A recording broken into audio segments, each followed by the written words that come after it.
Rantaoui. Salut tout le monde, au micro c'est Mahdi Rantaoui. Chers auditeurs, chères auditrices, j'espère que vous allez bien. Il est très exactement midi 9 minutes sur plateau d'RTCI. Alors où que vous soyez, je suis très heureux de vous retrouver en ce samedi 18 juillet 2026 avec un nouveau rendez-vous Academix. Alors je remercie l'équipe qui m'accompagne aujourd'hui, à savoir Rim Trabelsi côté production digitale et Wafa Bouzaïda pour sa si précieuse collaboration technique. Alors, nous abordons dans ce rendez-vous un sujet ayant une relation avec les études universitaires et qui intéresse en premier lieu les nouveaux bacheliers. Alors, c'est un sujet crucial qui touche chaque jeune, chaque parent et chaque enseignant. Les bacheliers 2026, les meilleurs conseils pour mieux choisir son parcours universitaire. Alors, après la publication des résultats du baccalauréat 2026, vient le moment décisif où chaque nouveau bachelier doit choisir son parcours universitaire, un choix qui peut influencer son avenir professionnel. Alors, comment s'orienter sereinement, découvrir les filières qui correspondent à ses aspirations et éviter les erreurs les plus fréquentes. Alors, pour en parler, j'ai un invité de qualité. Il s'agit de monsieur Cedr Gallouz, qui est enseignant universitaire et maître conférence à l'école d'ingénieurs de Bizerte. Bonjour monsieur Cedr Gallouz et soyez le bienvenu parmi nous sur le plateau d'RTCI. Bonjour et merci. Alors vous allez bien ? Très très bien. Très bien. Alors, monsieur Gallouz, chaque année, des milliers de nouveaux bacheliers doivent choisir leur orientation. Alors, selon vous, quelle est la première question qu'un jeune devrait se poser avant même de consulter le guide d'orientation ? Pour moi, le conseil que je donne en premier lieu, c'est toujours posez-vous la question de ce que vous aimez faire. Quel genre de travail que vous voulez faire plus tard, sans penser, plus tard, sans penser à un diplôme ou à une spécialité donnée. Tout d'abord, il faut aimer. Il faut penser à ce que vous aimez. La spécialité, le diplôme, on y viendra plus après, tard. Oui. Je leur dis, vous pouvez essayer d'imaginer ce que vous voulez faire comme travail, par exemple. Imaginez-vous dans 10 ans. Il faut se projeter. Où est-ce que vous voulez être ? Dans quel domaine vous voulez travailler ? Par exemple, est-ce que vous voulez être ingénieur, banquier, psychologue, kiné, professeur, pourquoi pas, tout à fait. Chercheur, etc. Ou PDG. Oui. Très bien. Alors, on conseille souvent aux élèves de commencer par identifier ce qu'ils aiment faire plutôt que de penser directement à un diplôme ou une spécialité. Alors, pourquoi cette démarche est-elle si importante ? Elle est importante parce que si on se plonge directement dans le guide de l'orientation, on risque de choisir certaines choses par défaut, sans aller chercher profondément qu'est-ce qu'on aime, qu'est-ce qu'on veut faire. Si on ne rêve pas à 19 ans ou à 20 ans, quand est-ce qu'on va rêver ? Donc, il faut se poser les bonnes questions. Il faut être dur avec soi-même aussi, ne pas prendre les réponses faciles et aller chercher très profondément en soi-même quels sont nos rêves, quelles sont nos ambitions. Il faut avoir des rêves, il faut avoir des ambitions parce que pour réussir et exceller, il faut aimer ce qu'on veut faire. Il faut donc essayer de concrétiser un rêve. Très bien. Alors, et lorsque le bachelier ne sait pas encore ce qu'il passionne, alors est-il utile de commencer par éliminer les domaines qu'il n'aime pas du tout ? Comment cette méthode peut-elle l'aider à faire un meilleur choix ? Ok, justement, c'est généralement aussi le point suivant que je leur dis, parce que certains me disent je ne sais pas exactement ce que je veux. Donc je leur dis faites l'exercice d'essayer d'identifier au moins ce que vous n'aimez pas du tout. Oui. Ce que ça va éliminer certaines choses et ça va peut-être vous permettre d'automatiquement trouver ce que vous préférez. En se posant ces questions-là, on ne sait pas exactement ce qu'on veut, mais on sait que ça et ça, c'est hors de question. Oui. Donc, ça peut nous guider vers ce qu'on veut. Très bien. Alors, vous recommandez également aux jeunes de se projeter dans 10 ans. Alors, pourquoi est-il intéressant d'imaginer le métier que l'on souhaite exercer avant de choisir une formation universitaire ? Parce que, et c'est ce que oublient parfois certains jeunes, mais surtout les parents, oui. La formation ou le diplôme, c'est un moyen. C'est pas une fin en soi. C'est pas avoir tel diplôme qui est important. C'est qu'est-ce qu'on va pouvoir faire avec ce diplôme-là. Oui. Parce qu'on peut se retrouver avec un diplôme bien coté, entre guillemets, mais ce n'est pas ce qu'on veut faire. Donc on ne réussira jamais dans notre carrière. Donc c'est important oui. de choisir plutôt la carrière, le type de travail qu'on veut faire, et le diplôme, c'est un moyen d'y parvenir. Très bien. Alors une fois qu'un étudiant a une idée du métier qu'il souhaite exercer, comment peut-il identifier les spécialités universitaires qui lui permettront d'y parvenir ? Ok. Donc vous avez déjà, en supposant que vous avez déjà identifié ce que vous voulez faire, oui. Ou ça c'est pas nécessairement une seule chose, ça peut être plusieurs domaines, il faut maintenant trouver le moyen ou les moyens qui vont vous permettre de réaliser ceci.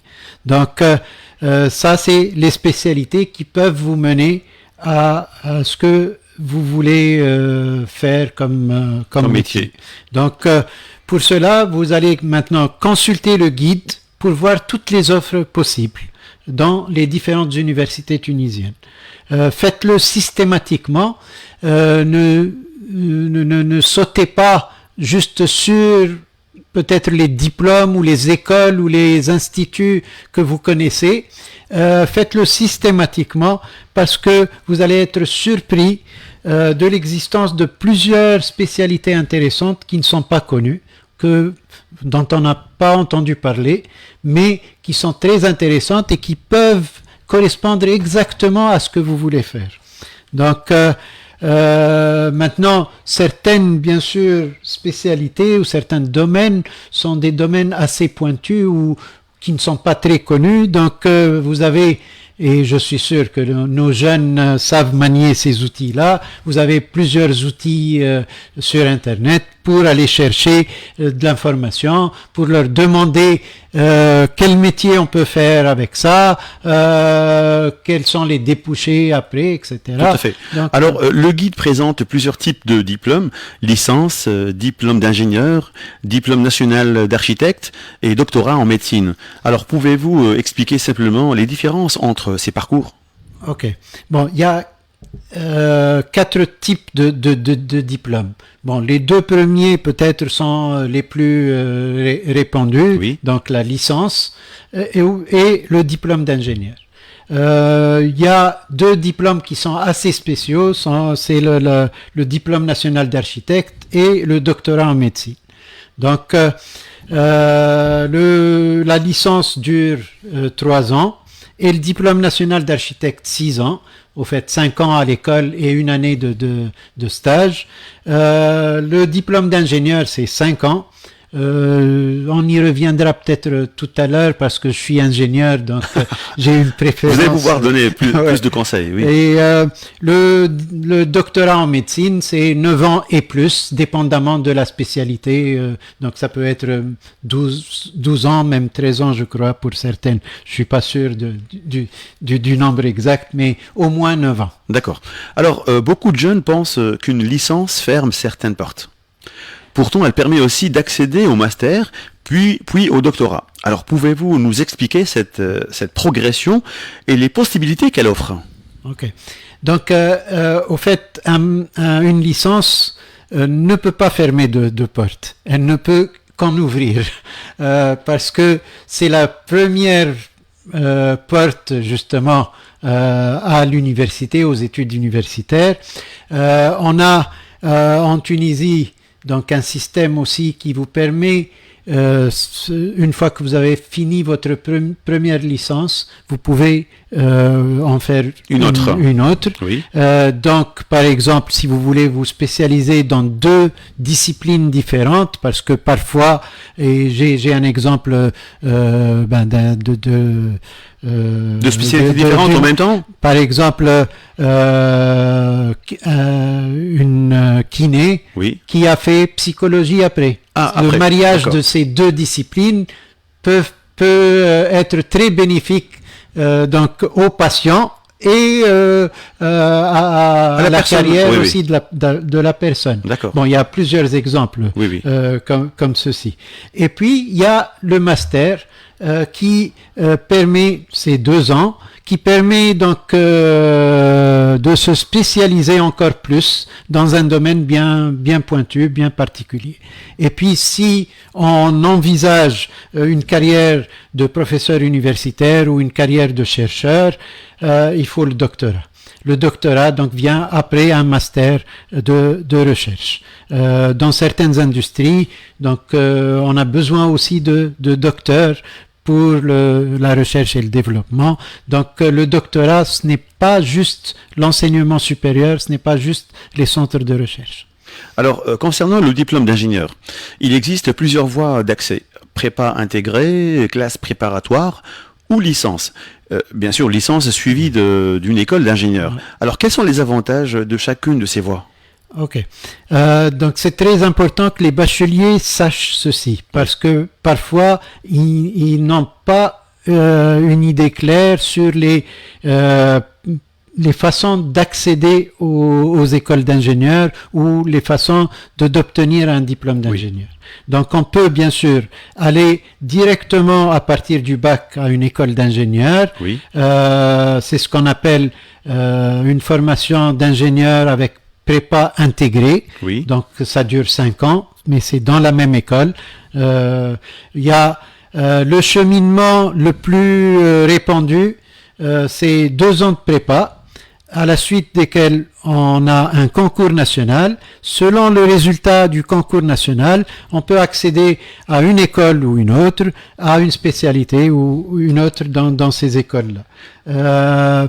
Et ça, c'est donc après le concours national et d'après les résultats du concours qu'on va obtenir les différentes spécialités et différentes écoles. Et puis, il y a la troisième, c'est cette voie-là qu'on ne connaît pas assez. Laquelle ? C'est que pour certaines licences, certaines spécialités, par exemple, on peut faire une licence dans une ISET en... je vais dire génie mécanique, par exemple. Et après, si on est parmi les lauréats, on peut accéder à l'école d'ingénieur après un concours sur dossier. Donc, toutes les personnes qui ont des licences peuvent faire cette demande-là, et chaque école va accepter à peu près 10% de son effectif à partir de ce concours sur dossier. D'accord. Alors selon vous, quelles sont les erreurs les plus fréquentes que commettent les nouveaux bacheliers lorsqu'ils choisissent leur orientation ? L'erreur peut-être la plus répandue, c'est de prendre pour acquis certaines informations fausses sur certains métiers ou certaines spécialités ou certains diplômes. D'accord. Ça peut être dans le positif ou dans le négatif. Donc parfois, il y a certaines informations qui sont véhiculées partout, mais qui ne sont pas vraies. Il faut bien se renseigner alors. Oui, il faut bien se renseigner. Il y a maintenant des sessions de formation qui sont organisées par les différentes universités, par le ministère. Il faut essayer de voir, je veux pas dire de bêtises, mais la semaine prochaine, il y aura plusieurs sessions d'informations, dont une, par exemple à la cité de la culture ou sciences, je ne me rappelle plus. D'accord. Mais il faut chercher l'information. Et puis, ce qui est important, c'est de s'écouter soi-même. C'est l'erreur aussi qu'on ne fait pas. On écoute les autres, ce que les autres pensent, mais on ne cherche pas en soi qu'est-ce que nous on veut. Et ça, c'est une erreur parfois qui est payée cher parce que après on se retrouve avec des gens qui vont demander des réorientations, etc. D'accord. Alors la pression de la famille, des proches ou même de la société influence parfois le choix des études.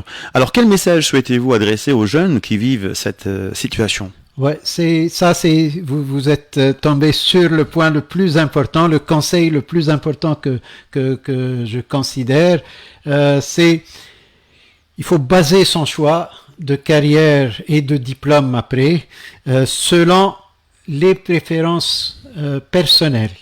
Il faut essayer d'ignorer ou de dépasser la pression sociale, que ce soit la famille, et surtout éviter d'être influencé. Amis, c'est ça. Voilà.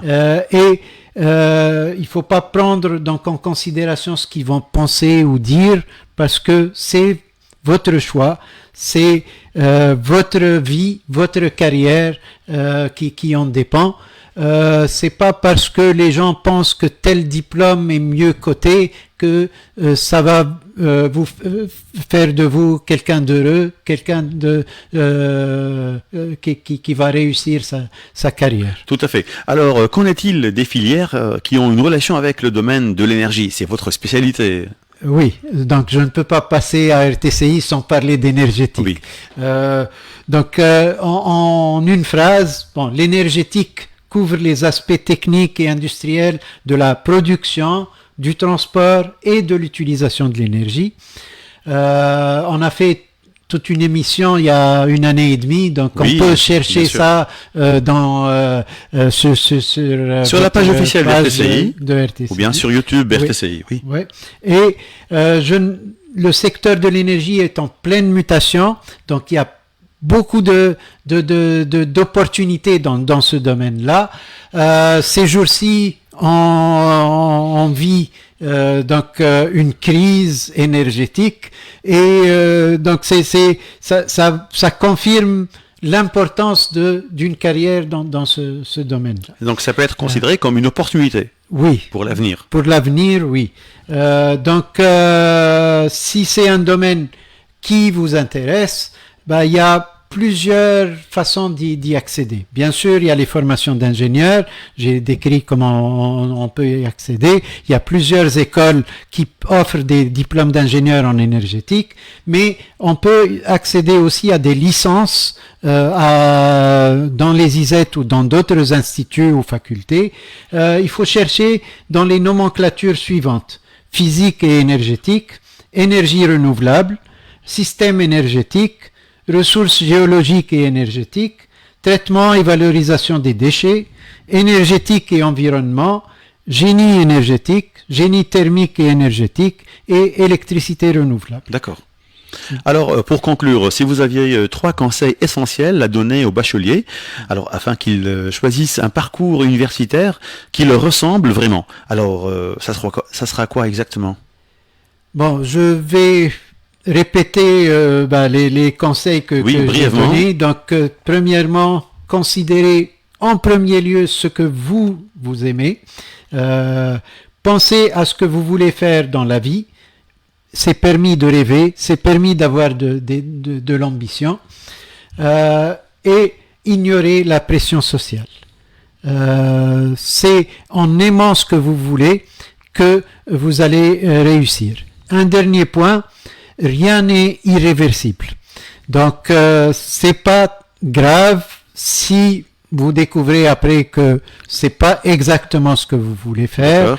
Il y a beaucoup de moyens de se rattraper. Donc, il y a la réorientation après. Il y a, comme j'ai dit, une seconde licence qui est possible. Il y a, par exemple, l'école d'ingénieur ou le master qui peut vous donner accès à une autre discipline. Donc, il faut choisir sereinement, mais ne vous inquiétez pas, c'est pas fatal, c'est pas irréversible. Très bien. Alors, notre rendez-vous touche à sa fin. Monsieur Cédric Gallouz, merci d'avoir partagé avec nous ces précieux conseils qui aideront certainement, et sans aucun doute, les nouveaux bacheliers à faire un choix éclairé. Alors, retenons qu'une orientation réussie est avant tout un choix personnel, construit sur ses aspirations, ses compétences et ses objectifs professionnels. Alors, bonne chance à tous les bacheliers 2026 dans cette nouvelle étape et donc de leur parcours. Alors je rappelle que mon invité d'aujourd'hui dans le cadre de Académique, c'était monsieur Cédric Gallouz, qui est enseignant universitaire et maître conférence à l'école d'ingénieurs de Bizerte. Et notre sujet d'aujourd'hui s'est articulé autour des bacheliers 2026, les meilleurs conseils pour bien choisir son parcours universitaire. Alors je remercie l'équipe qui m'a accompagné aujourd'hui dans le cadre de Académique, à savoir Wafé Bouzaïda avec sa si belle collaboration technique et Rim Trebelsi côté production digitale. Alors écoutez micro, c'est Mehdi Kantaoui. Mesdames et messieurs, je vous remercie de nous avoir suivis dans l'espoir de vous retrouver samedi prochain à partir de midi dans Académique. D'ici là, portez-vous bien, amusez-vous bien et surtout ne cessez pas de nous écouter et restez toujours fidèles à nos ondes d'RTCI. Allez, on reprend à présent avec la musique dans le cadre de Bleu Azur. Je vous retrouve juste après. À tout de suite.